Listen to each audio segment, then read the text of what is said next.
creo que no importa un poco el orden por el que empecemos. Como tenemos una hora y tampoco quiero alargarme yo mucho, quiero dejaros también el protagonismo a vosotros, que sois verdaderamente los creadores, ¿no? No sé por dónde quién quiere empezar. ¿Alguien? ¿O empezamos simplemente en un orden? Pues venga, empezamos en un orden ya casi, vamos de aquí hacia ahí. Así, efectivamente. Bueno, muchas gracias por venir, muchas gracias a la Casa de América por la invitación. La tradición, las influencias. A ver, yo no siento, yo soy colombiano, pero no me siento cuando escribo cuentos ligado como a una tradición colombiana, en el sentido de que yo me nutro de las lecturas, y las lecturas son muy variadas. Probablemente el cuentista que yo más he leído y releído es Jorge Luis Borges, que es argentino, y bueno, ya quisiera yo parecerme a él, pero bueno, pues hago otras cosas. Pero hay varios cuentos que se parecen un poquito, ¿no? Y hay una, sí. Eso me alegra mucho. Entonces, yo básicamente me siento en la tradición del cuento como las formas breves. O sea, Kurt Vonnegut decía que la mejor forma de escribir una historia, sus consejos para los jóvenes escritores, era empezar tan cerca del final como sea posible. Y dentro de los géneros narrativos, el cuento es el que permite empezar más cerca del final. Y bueno, por temperamento, afición, falta de tiempo, a mí lo que me sale son los cuentos. Y en esa tradición de formas breves es donde me siento más cómodo.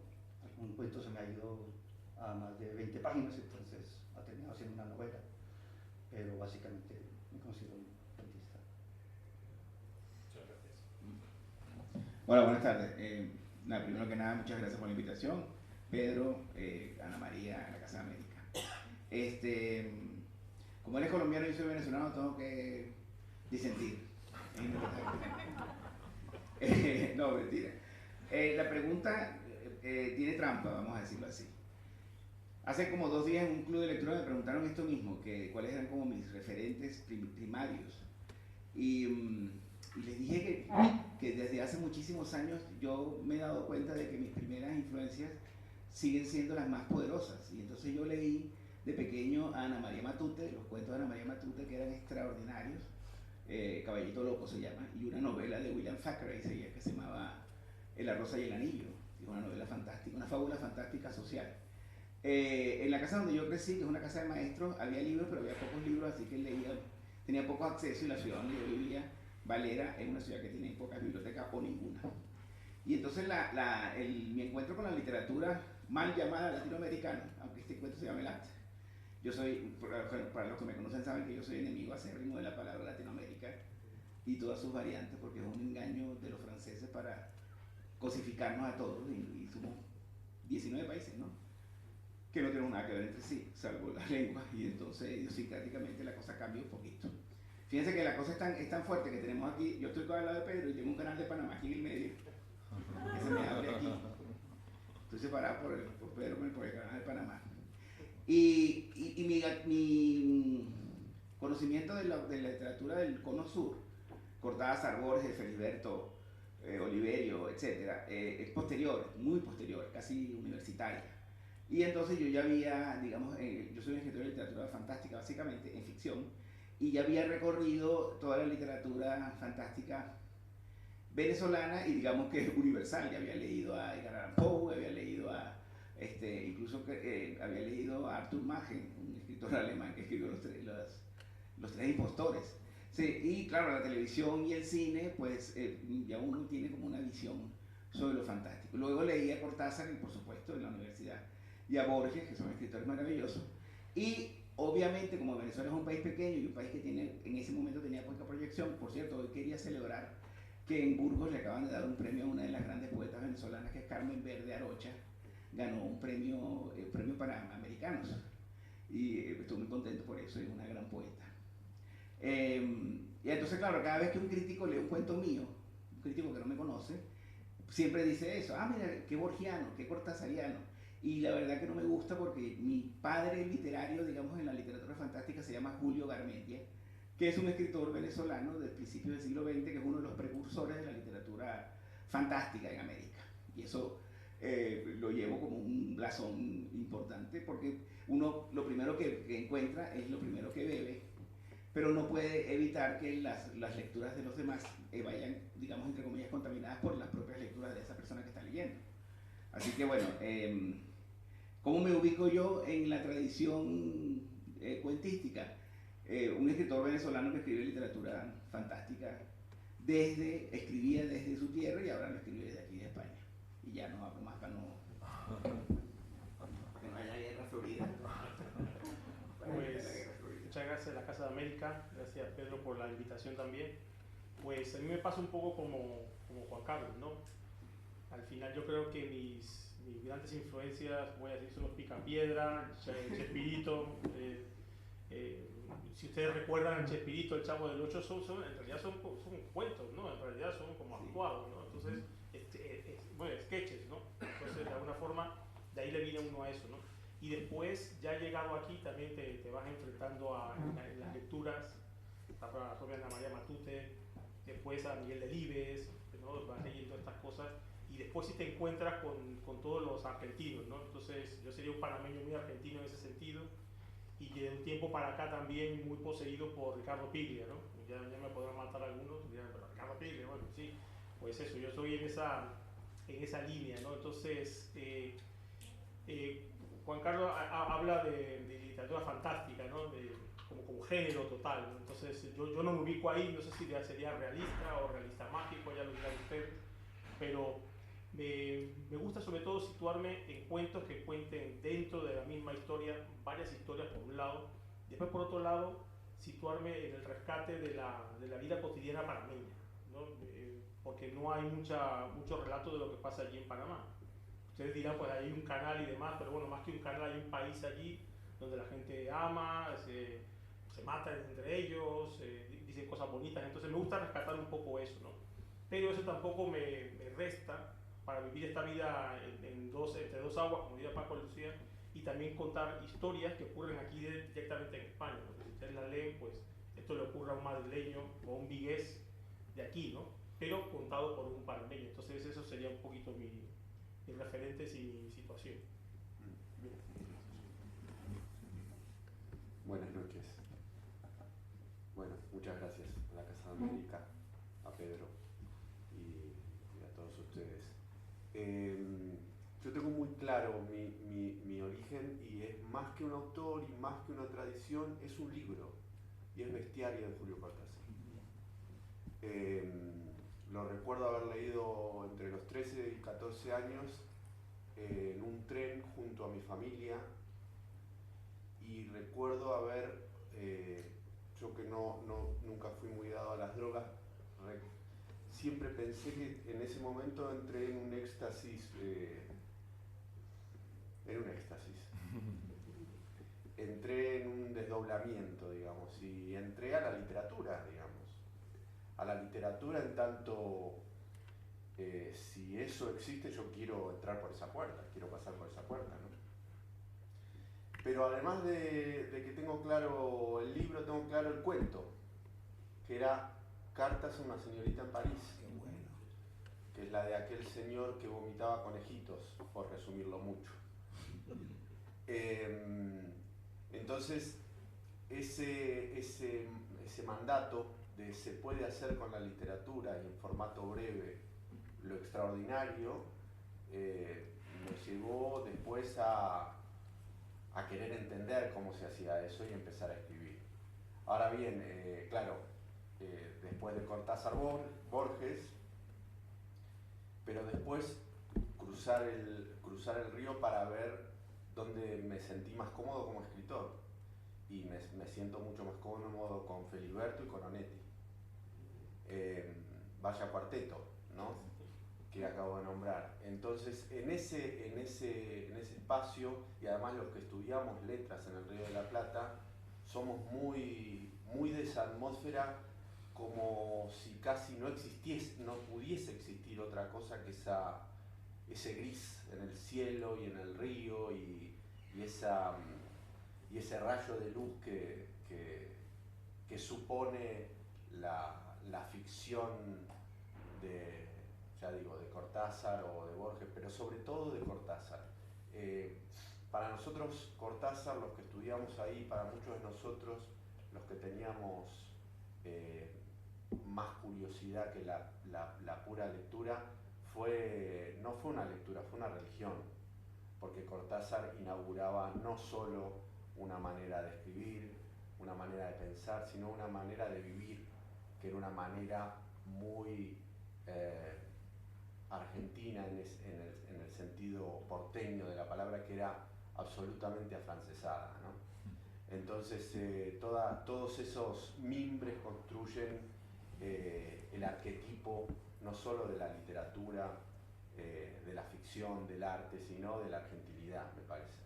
Entonces mi cometido con el tiempo fue a ver cómo me desprendo de esa argentinidad para empezar a leer a todos los compañeros, a todos los contemporáneos y a todos los grandes autores del mundo entero, porque si no es un corsé demasiado opresivo, digamos.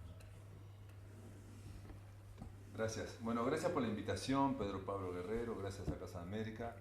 Mi nombre es Pablo Silva Lazábal, yo vengo de Uruguay. Y lo primero que pensé mientras los escuchaba es que esa idea de que la influencia de un escritor sea solo literaria es como, y este ejemplo no es mío, pero lo voy a citar, es como si un fabricante de quesos solo comiera quesos. Y un fabricante de quesos come muchas cosas. Y yo creo que también nosotros nos nutrimos de muchas cosas que no son literarias, ¿no? Vos mencionaste a Chespirito, o yo mencionaría al cine, a las series, al audiovisual, mencionaría hasta la radio también. Entonces, lo que nutre a uno, yo creo que es mucho más múltiple, sin duda, aunque también estoy de acuerdo con Guillermo en este sentido. Un escritor se desarrolla básicamente a través también de sus lecturas, ¿no? Uno lee y de alguna forma, un poco misteriosa, no creo que sea muy racional eso, se va ampliando o se va encontrando o nos vamos acercando a la expresión literaria que queremos hacer, o que hay algo dentro que quiere pugna por salir y quiere expresarse. Yo siempre pienso, y siempre lo he pensado, que no hay un escritor que a priori diga yo quiero ser como Onetti, yo quiero ser como Felisberto, ¿no? Por poner dos cosas. No es racional eso. Lo que sí ocurre es que alguien resuena más con Onetti o con Borges o con Faulkner y empieza a escribir como, digamos, cerca de esa expresión. No creo ni siquiera copiar. Yo creo que la expresión tiene que ver con lo que está pugnando por salir. Y estamos hablando de cosas que no sabemos muy bien de qué se trata. Felisberto decía una cosa que eso lo suscribo, por los tiempos de Clemente Colli, creo que lo dice, yo quiero escribir de lo que sé, pero también de lo otro. Y de eso creo que queremos escribir todo, ¿no? De lo otro, ¿no? Y después que está el cuento, por lo menos a mí me pasa, no sé exactamente de qué trata tampoco, ¿no? Muchas veces me pasa, y estoy de acuerdo que sí, que un cuento obviamente siguiendo a Pires, pero otros más tiene que contar más de una historia, ¿no? Pero eso sería parte de la lectura. Pero bueno, eso sería, digamos que yo no me alimento solo de queso. Bueno, muchas gracias. La verdad es que efectivamente los dos habéis mencionado varios de vosotros la influencia de otros muchos elementos y es lógico, claro, porque vivimos en una sociedad en que estamos inmersos en multitud de discursos diferentes que de alguna manera todos ellos nos alimentan, ¿no? Y de alguna forma nos condicionan y además digamos, nos nutren como escritores y efectivamente nos alimentamos os alimentáis los escritores, yo me considero escritor, de todo esto, ¿no? Hay una cuestión un poco también interesante que me gustaría, tú has comentado, Luis comentó antes una cuestión interesante, dice, bueno, a mí yo cuando escribo un cuento empiezo por el final, ¿no? Por lo corto, o sea, me gusta ese tipo de medida y me gusta el final. Esto nos llevaría un poco a lo que sería algo de lo que no siempre hablan los escritores y además sé que nos gusta hablar muchas veces, ¿no?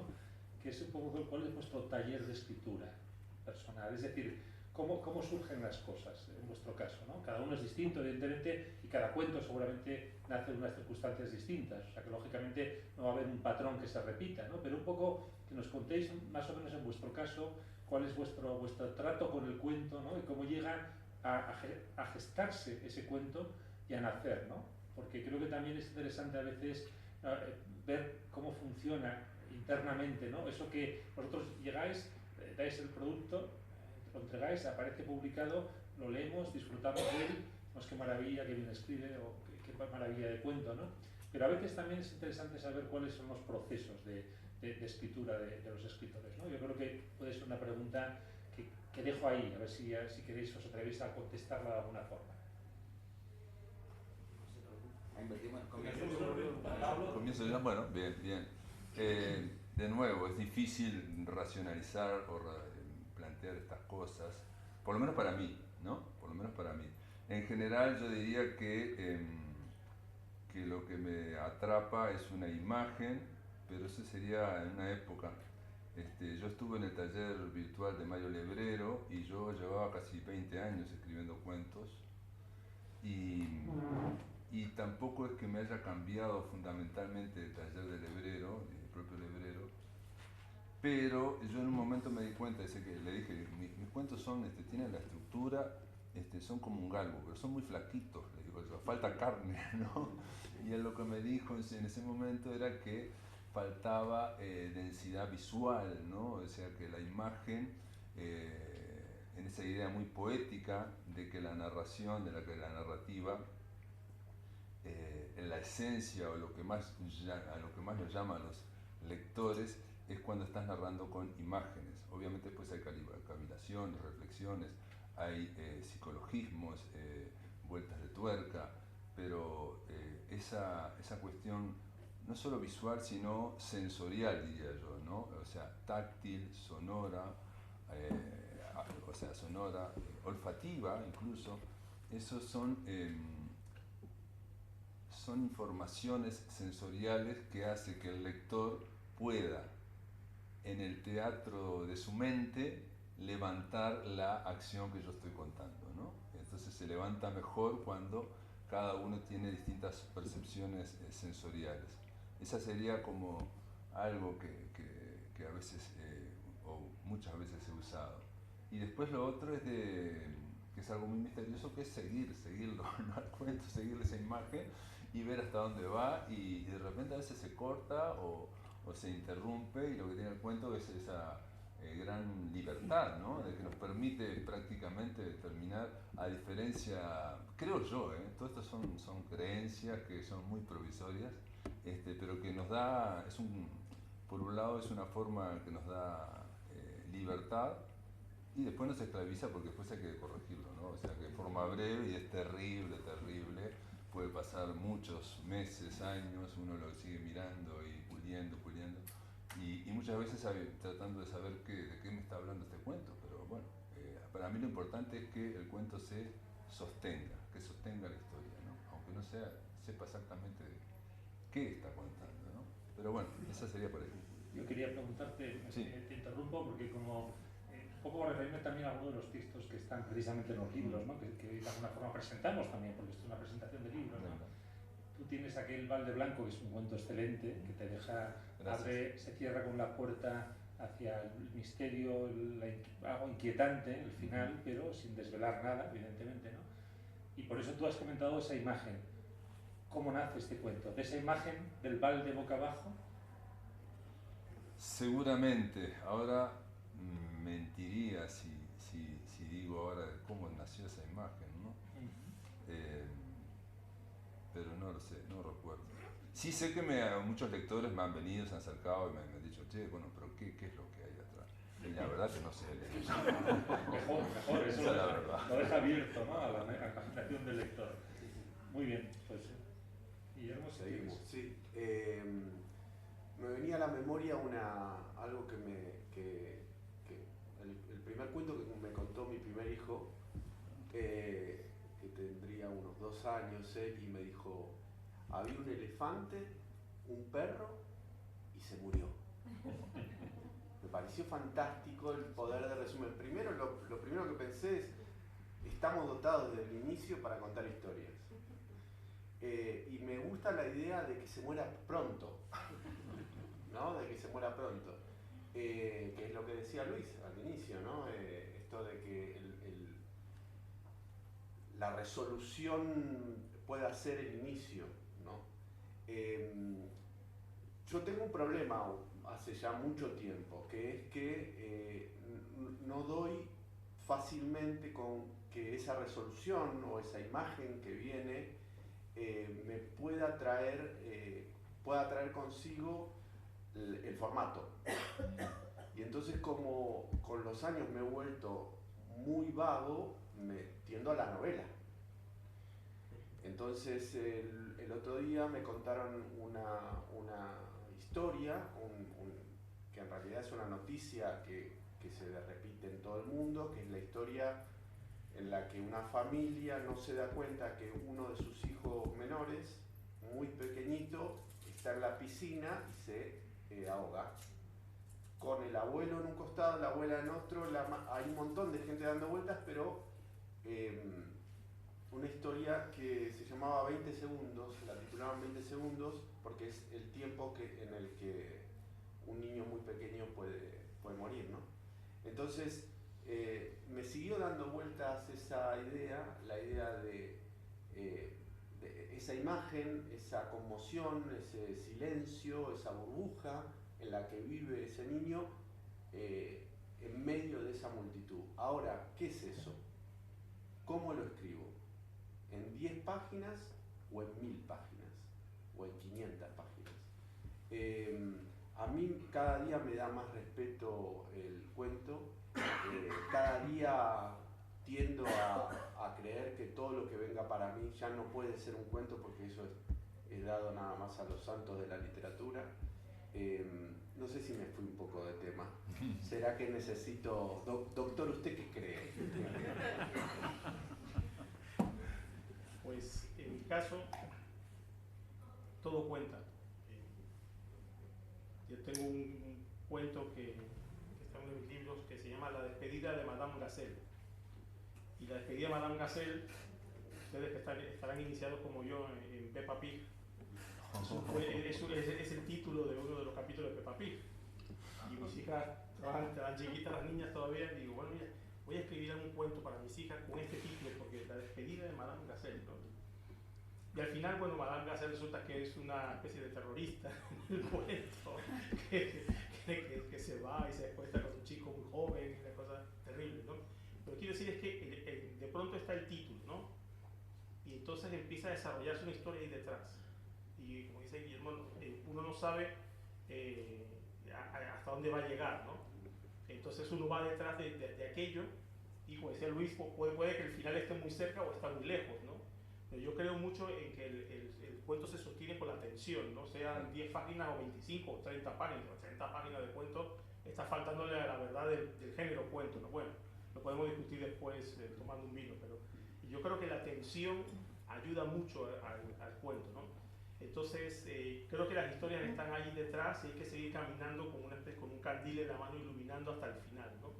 Y después está el hecho de que hay que hacerlo primero relevante y después atractivo, ¿no? Para el lector, ¿no? Es decir, cuando el cuento son 6, 7, 8 páginas, el knockout viene muy rápido, ¿no? Pero bueno, si son 20 páginas, yo siempre quiero pensar que va a ser un knockout en cámara lenta, ¿no? Lo va sintiendo más, ¿no? Y se va alargando, ¿no? Entonces yo creo que un poco ese es mi taller, ¿no? Y después, bueno, si quieren saber más detalles, apúntense a mi taller literario. Gracias. Me gusta eso que dices de ir con el candil, como Diógenes, ¿no? Porque yo quería, ya que me preguntan eso, voy a explicar un poco cómo nació el cuento que está en esta antología, que se llama Un espantapájaros lisiado, porque tiene que ver con una forma de escribir que a mí por ejemplo, comienzan los mariachis y entonces ya comienza un cuento ahí. Va a durar muy poco lo que... No importa, mejor que dure. Viva México, cabrón. Viva México. Bueno, el asunto es que yo estaba una noche leyendo un libro de cuentos extraordinarios de Stephen King que se llama El umbral de la noche. Y en ese libro, no me acuerdo cuál de los cuentos, hay una frase que es un espantapájaro, parecía un espantapájaro lisiado. Y cuando leí esa frase me dije, uy, esto es un cuento. Yo no puedo explicar, no sé explicar cuando una historia llega a mí y sé que es un cuento, y cuando una historia llega a mí y sé que es una novela o otra cosa distinta. Quizá porque, por lo que dijo Luis hace rato sobre las formas breves, uno se da cuenta cuando algo pertenece a ese mundo de las formas breves, ¿no? Creo yo, ¿no? Bueno, entonces yo con esa frase de Stephen King dije, esto es un cuento y lo voy a utilizar de título, Un espantapájaros lisiado. El que tenga el libro de cuentos de Stephen King en PDF o así, o donde sea, puede buscar la frase a ver qué cuento es, porque no me acuerdo qué cuento es. En fin, que comencé a escribir un cuento en el que había un espantapájaros lisiado y me di cuenta de algo. Fue de las primeras veces en que me di cuenta de algo que es muy útil para mí. Yo soy una persona que nació, yo nací en el 67, así que hacia 1977, finales de los 70, yo tenía 10 años. Fue cuando vi el primer juego de video, como decimos nosotros en Venezuela. En un barco, en un crucero, vi el juego ese Pong, que son 2 palitos y una pelotica. Cuando mi hermano y yo vimos ese juego, una pantalla de televisión donde se podía jugar, yo recuerdo perfectamente que yo pensé, ya llegó el futuro, estamos en el futuro, las 2 peloticas y los 2 palitos y la pelotica, era maravilloso. Total que desde ese momento hasta el sol de hoy, yo soy un consuetudinario jugador de juegos de vídeo, dentro de lo que me permite mi dinero y me permiten en la casa jugar. Yo podría estar jugando, en este momento podría estar jugando algo maravilloso, y entonces soy muy aficionado a los juegos de rol de vídeo, Civilization y Age of Empires y todo este tipo de juegos en los que tienes que construir una civilización desde cero, desde 2 hombrecitos prehistóricos con una fogata, empiezas a construir una civilización y vas matando a todo el mundo, por supuesto, como debe ser. Y una característica que tiene este tipo de juegos de vídeo es que el mapa donde ocurre todo, al principio está oscurecido, está en negro todo, solo se ve la parte donde están tus muñequitos. Y poco a poco, a medida que vas construyendo casas y fuertes y castillos y todo, y carreteras, se va abriendo ese espacio, ese universo se va despejando y se va creando. Bueno, pues a mí me ha venido muy bien ese fanatismo por el juego de video, porque es una de las maneras como yo escribo, ir descubriendo, por eso la imagen del candil me gustó, ir descubriendo el territorio que está allí, tal como haciendo homenaje a Miguel Ángel, que esculpía, no hacía una escultura, quitaba lo que sobraba. Decía, yo no esculpo, yo quito lo que sobra.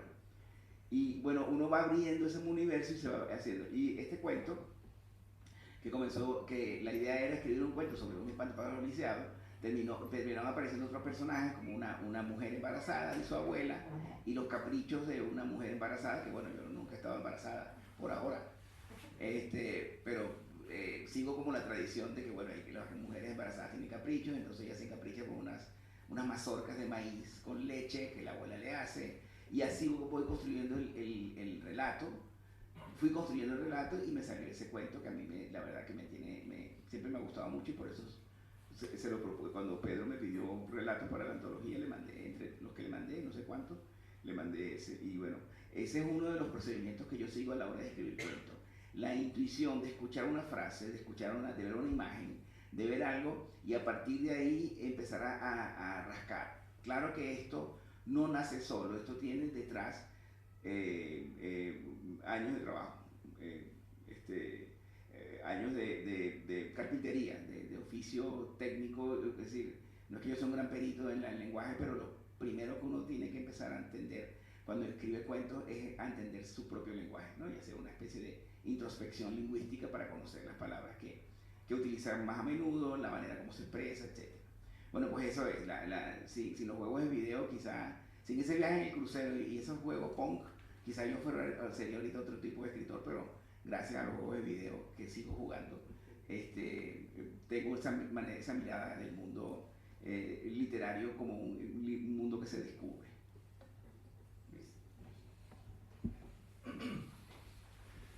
Entonces, bueno,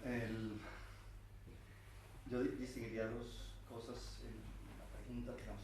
Una, de dónde nacen los cuentos, que tienen orígenes, en eso coincidimos, muy diversos. O sea, yo recuerdo los primeros cuentos que escribí ya pensando en el libro anterior. Los escribí en Colombia, y la emoción principal era como un deseo de escapar del país, y entonces eran cuentos muy violentos, muy oscuros, el humor era corrosivo, y esa tónica que me nutría cambió mucho cuando me vine a vivir a España. Yo recuerdo hablar con amigos que también estaban aspirando a escribir en esa época, y decirles, yo me quedé sin tema, o sea, aquí en España vive uno tranquilo, feliz, no ocurren chistes, y que siga así. Sí, claro. Y tardé tiempo en descubrir como las emociones que mi nueva vida me permitía hacer, como el tema de los inmigrantes. Entonces, en ese sentido, los temas pueden ser muy variados. Hay cuentos. El libro incluye, por ejemplo, un cuento que trato de que sea de terror, son unas niñas veganas, que nació de el primer paseo familiar en el que mi cuñado vegano llegó con sus 3 hijos también convertidos al veganismo, y bueno, ahí ya había un cuento. Aquí.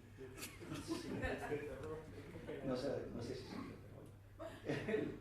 Yo también soy un gran aficionado a los videojuegos, entonces, y a la teología, entonces del interés de difundir videojuegos y teología nació otro de los cuentos que se llama Escapismo, o Cómo fracasé como crítico de videojuegos. En una visita a Bogotá, un taxista me contó una historia tétrica sobre cómo los taxistas se han convertido en la policía de Bogotá y habían eliminado toda una banda de atracadores, cortándole los embarazos, y de ahí salió otro cuento. Entonces, los orígenes son muy diversos. Y ya en el plan del taller de la cocina, yo voy a insistir en lo del final. Para mí es muy importante el final. Esto tiene cosas, raíces biológicas. Y es que nuestra percepción del final de una experiencia, o de una lectura, o de un juego, tiene una influencia sobre la evaluación completa de la experiencia. ¿Sí? Entonces, por ejemplo, digamos, todos nos ha pasado una gran serie a la que durante 7 temporadas la gente le ha invertido horas y al final es decepcionante. Pues la serie ya no es buena, pese a que durante 7 temporadas nos hayan mantenido emocionados o captados. La gente que ha tenido un divorcio, una experiencia terrible, sabe que el amor empezó idílico, y luego recordar eso cuando el final, el mal final, tiñe toda la experiencia. Entonces, para mí el final de un cuento es lo esencial, y creo que en ese sentido hay 2 formas de escribir cuentos para mí. Es decir, yo sé el final y el problema es cómo llegar a ese final, o tengo un buen comienzo y no sé cómo llegar a un final redondito, satisfactorio para el lector, y entonces la metáfora del candil. Entonces escribir se convierte no en llegar a ese final que tengo planeado, sino en buscar ese final a partir de este comienzo. Muy bien. Quería preguntaros también, aprovechando que sois además cada uno de diferentes países, ¿no? ¿Cuál un poco, cómo veis la situación del cuento en cada una de vuestras? Porque una de las cuestiones interesantes, y yo creo que es una de las cosas que ha señalado también Juan Carlos muy bien, ¿no? Cuando hablamos de literatura latinoamericana, ese adjetivo, ¿no? De alguna forma reifica las cosas y la convierte en una unidad cuando estamos hablando de cuestiones muy diferentes, ¿no? Y la realidad es que yo no sé hasta qué punto vosotros como cuentistas conocéis o estáis al tanto de lo que se hace en otros países o no, o simplemente os guiáis por vuestras lecturas, lo que lleva a vuestra intuición, vuestra curiosidad, ¿no? O realmente estáis al tanto de lo que se escribe en Colombia, o estáis al tanto de lo que se escribe en Venezuela, es verdad que ahora estáis viviendo, muchos de vosotros estáis viviendo fuera de vuestros países, ¿no? Pero hay alguna forma de... Porque una de las dificultades que se plantea un libro como este, y yo sé que también es una de las complejidades, o preparar un libro, una antología como esta, de Pedro Pablo, es precisamente conocer lo que está sucediendo en los diferentes países, ¿no? Estar al tanto de lo que se publica, quiénes son los nombres que están sonando, y a pesar de que estamos en la época de internet y en principio parece que esto es fácil, en la práctica no es tan sencillo, ¿no? Y parece como que hay ciertos compartimentos estancos, ¿no? Entre los diferentes países. No sé si esto lo percibís así o o sentís simplemente que no tiene ninguna importancia esa pertenencia a una tradición? Tú antes decías que no te sentías parte de ninguna tradición, en fin, no lo sé, ¿cómo lo veis vosotros eso? Bueno, yo leo cuentos de muy diversa procedencia. Una ventaja de las antologías es que permite conocer al menos superficialmente cómo está la situación en diferentes países. Respecto a Colombia, en Colombia el cuento ha tenido como de unos años para acá, ha vuelto a publicarse mucho en todas las editoriales. Sigue siendo difícil eso. El mercado del cuento es problemático, eso como que se repite. Mi teoría particular sobre eso es que todos decimos que nos gustan las formas breves, pero en realidad lo cómodo es vivir en formas largas. O sea, la ficción exige un esfuerzo de entrar a un mundo. ¿Sí? Ese esfuerzo hay que pagarlo, se pagan las primeras páginas. Y entonces, una novela de 300, pues uno ya hizo el esfuerzo y vive comodito 300 páginas. Claro. Y un libro de cuentos lo obliga entre aquí y vuelva a salir. Y vuelva y vuelva a salir. Y esas inmersiones y vueltas a la superficie en realidad cuestan trabajo. ¿Sí? No es extraño que las series que en un momento iban a ser como cuando la gente empezó a consumir formatos cortos de televisión, ya ser ideal para los cuentos. O sea, nosotros crecimos todos, creo, con La Dimensión Desconocida, por ejemplo. Ahora escasamente, no sé, Black Mirror, hay un poco de series antológicas, pero esto es, venga, escribo este mundo y vamos a vivir 7 años en este mundo. ¿Sí? Y eso, pues como lectores, cualquier tradición en la que queramos entrar implica lo mismo. Siento, Luis, que tienes un resentimiento grande con Juego de Tronos.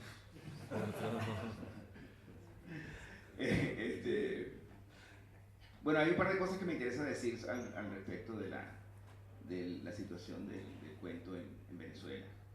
Primero que nada, quiero aclarar que yo no me considero, por encima de escritor venezolano y escritor americano, me considero como un escritor de eso que Arturo Uslar Pietri llamó el reino de Cervantes. Yo soy un escritor que pertenece a ese territorio, al reino de Cervantes. Con lo cual, todo lo que se crea, todo lo que se genere dentro de ese reino, el reino lingüístico de nuestra lengua, el español, el reino de Cervantes, me compete, pero no solamente eso, sino todo lo demás. Y lo segundo que quiero decir es que desde el 18 de noviembre de 1992, cuando por fin me dieron mi título de licenciado en letras, dejé de leer sistemáticamente porque estaba obligado a. Comencé a leer lo que me dio la gana, entonces llevo ya 30 y pico de años leyendo todo lo que me da la gana, según me vaya cayendo. Es inevitable que la literatura venezolana me llegue tarde o temprano. No he logrado librarme de los venezolanos, entonces siempre termino leyendo venezolano. La salud de la literatura venezolana en este momento creo que como en el caso de todos los países y en el caso de Venezuela particularmente, sigue siendo una muy robusta salud, donde hay escritores muy malos, regulares, buenos, excelentes y genios. Eso siempre ha ocurrido en Venezuela y yo creo que ha ocurrido en todos lados. Es verdad que los malos vamos ganando la partida porque somos más, pero eso no quiere decir que dominemos el territorio, solamente es una cuestión cuantitativa. Y entonces eso no obsta para que yo tenga curiosidad por leer a autores de otros países de lengua española y también de otras lenguas. Como ahora mismo estaba pensando, mientras hablaba Luis, estaba pensando en Tomás González, que es un autor que está entrando ahora a España con mucha más fuerza, pero que yo estoy leyendo desde hace 20 años ya, que es uno de los grandes, bueno, no es cuentista, yo no conozco cuentos de él, es uno de los grandes novelistas colombianos, pero de los grandes de verdad, como está siendo publicado ahora aquí en España, se lo recomiendo vivamente. No sé si está temporal o así, ¿cómo es? Lo del mar. Primero estaba El Mar, no sé si esa está por ahí, son dos grandes novelas. Y de los otros países, bueno, debo confesar que de Panamá solo he leído a Pedro y a Frank Espano, así que tengo una deuda muy grande con Panamá.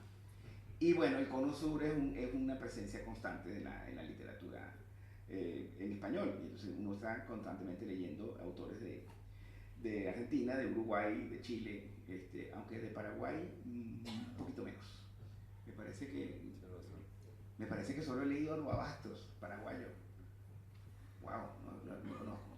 Pero las antologías como esta que hace Pedro, y que te le agradezco por cierto muchísimo que me haya incluido, sirve para que uno tome contacto con otros autores que no tiene como posibilidad de leer y se vuelve fanático o no se vuelve fanático. Yo ahora mismo estoy pensando en qué autor he descubierto yo en una antología.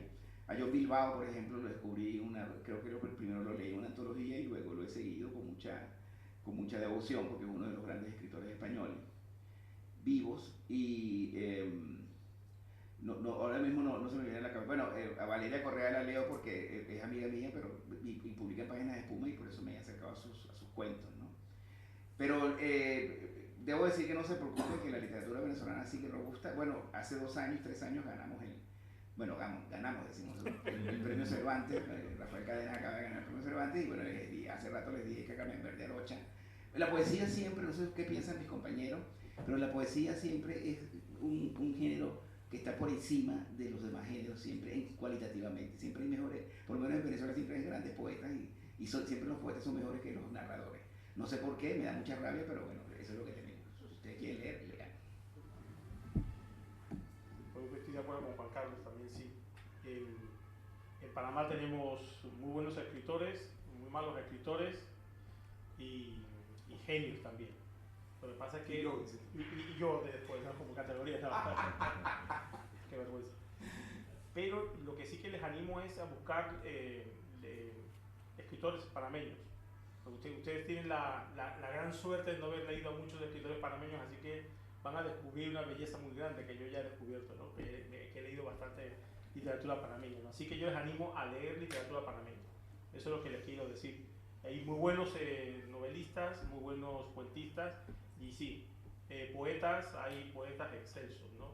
Que hay gente que está ganándose muchos premios a nivel internacional, como Javier Alvarado, por ejemplo, y tienen que leer literatura panameña. Y bueno, y después entre nosotros leyéndonos unos a otros, el problema también que hay es de distribución, ¿no? Que uno coge una antología y dice, bueno, mira, he conocido a estos, pero ¿dónde consigo sus libros? Y por eso estamos convocados aquí en estos encuentros, ¿no? Para que estas idas y venidas de la literatura sean más fáciles, ¿no? Porque necesitamos leernos unos a otros, eso es así. Yo recuerdo una época muy absurda de mi vida, cuando recién vine aquí, que solo leía escritores muertos, ¿no? Una muy buena amiga me dijo, no seas estúpido, lee también a los vivos, ¿no? Entonces, tenemos esa desventaja, que no tenemos esta distribución entre los países para poder leernos mejor, ¿no? Así que bueno, yo les animo a que sigan leyendo.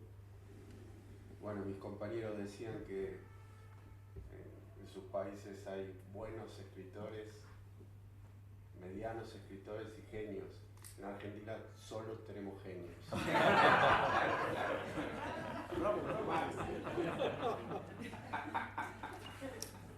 Humildemente, ¿no? A mí me parece que es interesante el matiz de los que nos fuimos, cómo leemos los que nos fuimos, ¿no? Probablemente uno de los arranques primeros que tenemos los que nos fuimos es a dejar de leer literatura para empezar a leer otras literaturas. Digo probablemente, ¿eh? A mí me pasó eso y me empecé a alejar igual de una manera natural de la producción nacional argentina. Y por otro lado, la representatividad forzada me parece de lo más tonto que puede haber dentro de la discusión literaria. Lo mejor que nos puede pasar a cada uno de nosotros es que nos quiten el gentilicio, ¿no? A la hora del final o en algún momento, ¿no? Cuando dejas de ser un local de la localidad que te toque. En todo caso, Chirinos decía, hablaba de la patria o de la región o del universo Cervantes. A mí me gustaría inclusive trascender el universo de la lengua española, porque la gente que a mí más me gusta de lo último que he leído, lo he leído en traducciones. Agatha Christophe, Coetze, Philip Roth, no sé, podríamos hacer aquí un festín de nombres que hemos leído y que yo quiero parecerme en la calidad de ellos sin conocer su lengua. Entonces entraríamos en otra discusión y me parece que se abrirían un montón de puertas interesantísimas para los que queremos narrar y queremos narrar bien. En todo caso, a mí no es que no me interese, pero no me da la vida también para que en estos últimos 20 y pico de años que me fui del país poder estar cerca de esa producción. Y por otro lado, y con esto lo dejo, es que sí que siento que los que nos fuimos hemos perdido un mínimo de conexión con la lengua que se produce en cada una de las patrias. Quiero decir, la producción natural de la oralidad, y a mí eso entre que me apena y me desafía a ver en qué lengua hablo, en qué lengua escribo, en qué lengua quiero escribir, porque lo último que escribí, que se publicó aquí y allí, aquí era qué argentino eres y allí qué gallego sos, che. Entonces, en esa zona grises me parece que se puede dar una discusión mucho más interesante que la del seguimiento constante y obligatorio por nacionalidad, por pasaporte, ¿no? Bueno, yo creo que lo que no hemos tocado hasta ahora, pero se dijo al principio, de que cuesta más leer un libro de cuentos, porque realmente leer una novela de 800 páginas es como, no sé, como tirarse al mar o a una piscina muy grande y uno se tira y después empieza a nadar y está nada, ¿no? Y cuando uno va a leer un libro de cuentos, cada vez se tiene que tirar a una piscina distinta, ¿no? Pero no solamente eso. Estamos en un momento en el que el capitalismo se ha intensificado y ha tomado dimensiones espirituales, psicológicas, que son sorprendentes y que van a seguir siendo sorprendentes, ¿no? O sea, se ha logrado. Entonces, el cuento es una forma que se resiste un poco a esto. Y me explico. Una vez, bueno, yo soy periodista también cultural de radio allá en Uruguay, y alguien una vez me dijo, un editor me dijo, ¿no? Dice, lo que pasa es que sacás un libro de cuentos y es muy difícil difundirlo, dice. ¿De qué hablan en la prensa? ¿De qué hablan en las entrevistas? En cambio sacás una novela y bueno, ya se sabe de qué se trata, entonces la novela es más fácil, digamos, de etiquetar, las famosas etiquetas de contenido que nos hace Netflix. Y bueno, estamos en una procesadora, todos estamos en una procesadora que va procesando contenido, va a decir, bueno, este es realista, tal cosa, etiqueta, y lo que tienen los cuentos es que son más difíciles de etiquetar, son más difíciles, o pueden ser más difíciles. A mí me pasó, lo conté hace unos días, que estuvimos ahí en Salamanca presentando una antología, junto con un amigo, un escritor, hicimos una antología de cuentos cortos y microficción. Estamos hablando de algo más y de brevedades, textos breves. Y como me dijo una vez una editora, me dice, pero eso es casi poesía, me dice, ¿no? Y se tiró para atrás. La idea de que los cuentos, los libros de cuentos, venden menos que la novela, es una idea, como todas las que se establece en el mercado, es una idea preconcebida y que se va de alguna forma fortaleciendo. Es una profecía autocumplida. O sea, se dice eso y después se hace todo para que eso así ocurra. Me pasó en Uruguay una vez que me dio la chiripioica, citando a ese célebre autor, Chiripirito, y yo dije, no puede ser que en Uruguay los 3 concursos más grandes que hay, que son, bueno, 2 son públicos y 1 es privado, en los 3 se hace concurso, digamos, hay de poesía, hay de dramaturgia, literatura infantil y juvenil. Bueno, en narrativa, entonces compiten novelas contra libros de cuentos. No puede ser, digo, porque esto no es que no pueda ser, digo, llevamos hace 50 años así, vamos a probar otra cosa. Entonces hice una carta para pedirle a los poderes públicos a ver si un año no podíamos cambiar y poner solamente un concurso de libro de cuentos o solamente un concurso de novelas. Se armó un agite, bueno, obviamente esto lo firmaron enseguida 85 escritores en menos de 3 días. ¿Todos cuentistas? No, era de todo, no había de todo, poetas, inmediatamente porque les pareció que era muy plausible. Alguien del Estado, digamos del Ministerio de Cultura, me dijo, mira, lo que vos pedís no se puede hacer. Pero lo que podemos hacer nosotros es crear un fondo de edición para hacer un llamado para financiar 6 libros de cuentos. Y entonces se hizo eso, o sea, no se hizo lo que nosotros nos habíamos pedido, pero se hizo ese fondo de fomento de la edición que era por 6 libros nada más, ¿no? Es un llamado concurso, una especie de concurso. Bien, uno de esos 6 libros fue el de Tamara Silva Bernasquina, Desastres Naturales. Tamara Silva estaba trabajando en una librería y tenía 22 años. 22 años, un libro de cuentos, era muy difícil que se lo publicara una editorial. Se lo publicó gracias a ese fondo, ese incentivo, y bueno, explotó. Tamara Silva ganó ese año el premio de Bartolomé Hidalgo, el premio de Revelación. Al año siguiente sacó una novela corta que sacó mención. Y enseguida Páginas de Puma desde Madrid, aquí le pidieron otro libro de cuentos que es Larvas. O sea que ella en 3 años salió de la nada a lo que es ahora, digamos, ¿no? Resumen, hay que mover, hay que empujar el carro, aunque uno empuje el carro y salga por otro lado, como me pasó a mí, ¿no? Pero hay que moverlo, no nos podemos quedar con la idea de que los libros de cuentos no se venden y que hay que escribir solo novelas, porque las novelas supuestamente, después hay una superpoblación de novelas que no tienen tanta calidad a veces, y yo quería rescatar simplemente lo que dijo aquí el hombre de Panamá, nuestro hombre de Panamá,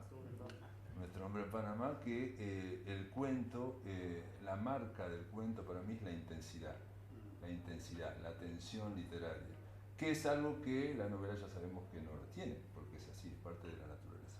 En fin, eso es, termino por acá.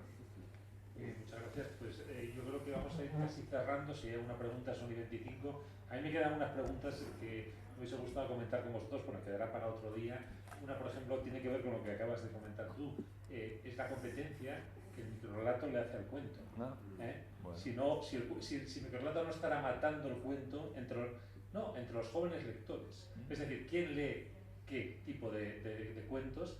Si estos cuentos, digamos, de un tamaño estándar, vamos a decirlo así, aunque es muy variable, y puede haber cuentos largos, como decía Pardo Bazán, cuentos cortos, si realmente lo lee gente de nuestra edad, vamos a decirlo así, ¿qué leen los jóvenes? Si prefieren microrrelatos, y además es un mundo muy turbio, donde hay muchas cosas de muy mala calidad también, quiero decir.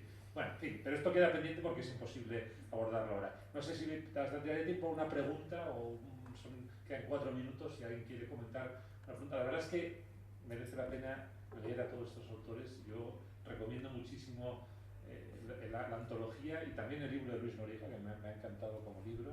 Y bueno, pues creo que es la oportunidad de, efectivamente, como decís, de este tipo de encuentros, lo que permiten es que nos conozcamos, ¿no? Y que de alguna manera pues se abran vías de acercamiento a los autores, que es lo que también importa, creo. No sé si alguien quiere hacer alguna pregunta o algo. ¿Algún comentario o algo? Yo quería decir una última cosa. Yo creo que hay que hacer pedagogía de la lectura de los cuentos también. No sé si ustedes habrán ido a un club de lectura de cuentos. Me sorprendió a alguien, no sé dónde lo vi, dijo que esto tengo que hacerlo yo en vivo. Claro, sentarte con un libro de cuentos, con una antología como esta, y alrededor de cada cuento hacer una conversación, ¿sí? Y que la gente aprenda a leer cuentos. Sí, yo creo que sí, podría ser. Me parece una excelente idea. Sí, en los talleres se suele trabajar, en los cursos de lectura se trabaja más con novelas, es verdad, pero tiene que ver también con lo que decía Luis, ¿no? Y con lo que decíais vosotros, la dificultad de entrar en mundos diferentes, ¿no? Y creo que a veces una lectura de una novela, bueno, permite comentar porque estás pero si tú tomas 8, 10 o 15 cuentos, requiere un esfuerzo extra, ¿no? Realmente. Pero sí, creo que sería interesante. El cerebro bombeando, ¿no? Sí. Entra y sale, entra y sale, entra y sale. Efectivamente. Bueno, pues si no hay más preguntas y dado que son prácticamente y media, faltan 2 minutos, pues estamos por terminar esta sesión. Muchísimas gracias y muchas gracias por supuesto a Casa de América, a los organizadores y a vosotros.